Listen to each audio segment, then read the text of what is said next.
जय हिंद दोस्तों। ये देखो रेड कलर कितना अच्छा लग रहा है।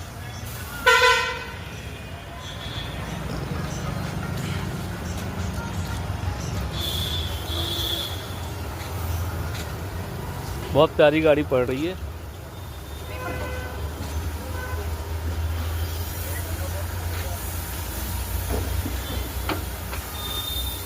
ये भी कार बाजार में खड़ी होगी तो कोई नहीं बोलेगा गाड़ी पुरानी है।